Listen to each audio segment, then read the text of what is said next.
Sabe quando um texto, um simples artigo técnico é tão poderoso que ele simplesmente muda o jogo? Ele pega um produto e o transforma numa doutrina, numa nova forma de pensar toda a infraestrutura digital? Pois é exatamente isso que a gente vai desconstruir hoje. Vamos mergulhar na tese por trás de um modelo que está dando o que falar, a tal da Web 2.5. Ok, antes de falar da solução, a gente precisa, encarar o problema de frente. Porque a verdade é que a internet do jeito que conhecemos hoje meio que bateu num muro, chegou a um beco sem saída. E esse dilema não afeta só gigantes de tecnologia, não. Afeta todo mundo, afeta a gente. E que beco sem saída é esse? Bom, é o seguinte. De um lado, temos a Web 2.0, essa que usamos todo dia. O problema? A posse dos nossos dados. É pura ilusão, eles não são nossos de verdade.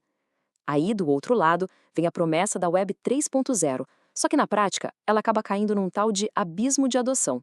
Por quê? Porque é complicada, é cara, é difícil para o usuário comum. Ou seja, estamos presos ou no controle de poucos ou numa complexidade que ninguém consegue usar. E pensar que essa evolução toda foi muito rápida, né? Começamos lá na Web 1.0, que era basicamente uma vitrine, só para ler. Depois pulamos para a Web 2.0, que é a internet interativa, social, mas, como vimos, super centralizada. E agora, estamos aqui, de frente para as promessas e também para os perigos da tal da Web 3.0 descentralizada. Pois é, e é bem aí nesse impasse, nesse e agora, que surge uma nova tese com muita força. E olha que interessante, não é para substituir tudo, jogar tudo fora, não. É uma arquitetura de transição, uma ponte, um modelo híbrido chamado, claro, Web 2.5.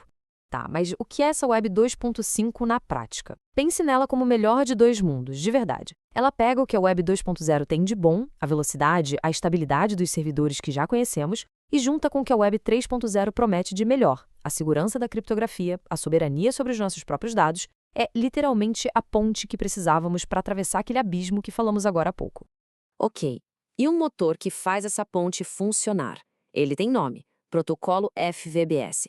Ele é a peça-chave, o cérebro por trás da Web 2.5.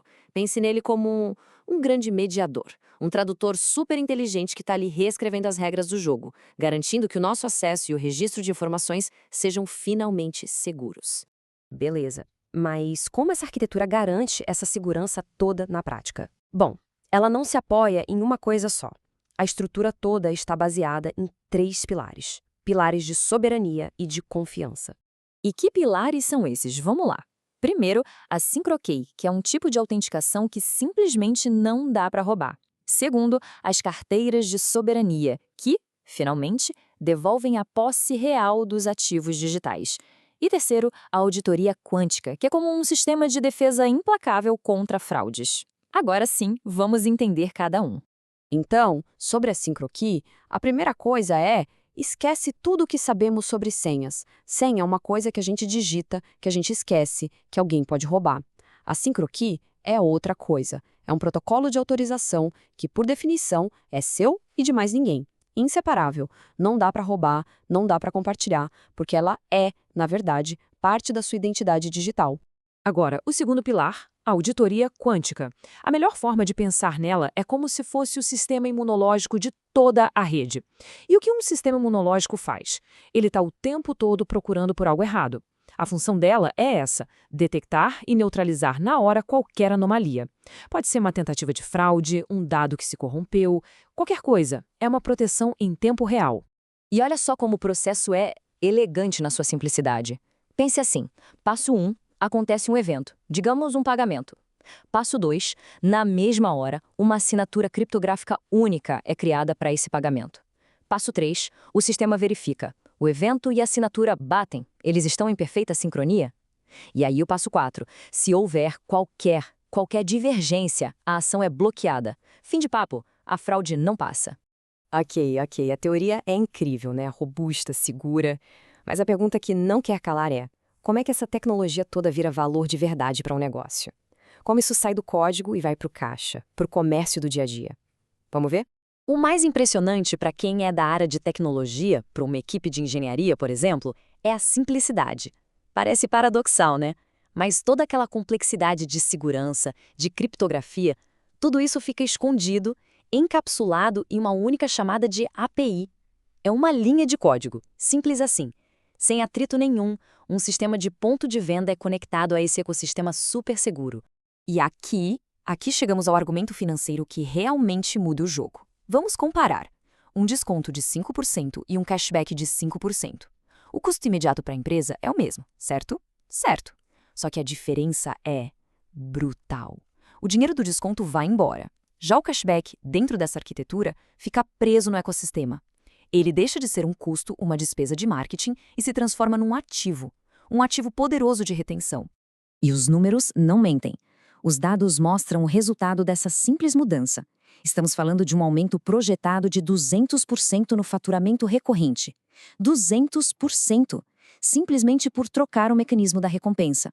Isso cria um verdadeiro imã que faz o cliente voltar. Mas, no final das contas, e isso é o mais importante, a tecnologia é só a ferramenta. O meio. O objetivo de verdade é muito maior. É sobre arquitetar um tipo de economia diferente. Uma economia baseada em intenção. E toda a filosofia por trás disso pode ser resumida num princípio bem poderoso. Verdade no registro, caminho na soberania, vida na comunidade. O que isso quer dizer? Quer dizer que se conecta a integridade dos dados, a verdade, com o poder do indivíduo, a soberania, para gerar prosperidade coletiva, a vida na comunidade. Então, o ponto central é exatamente esse. É uma mudança de paradigma. É sobre parar de pensar em modelos extrativos, sabe? Aqueles que só drenam valor para um único ponto, e começar a construir modelos regenerativos. Modelos que constroem e, mais importante, fazem esse valor circular, ficar dentro da comunidade.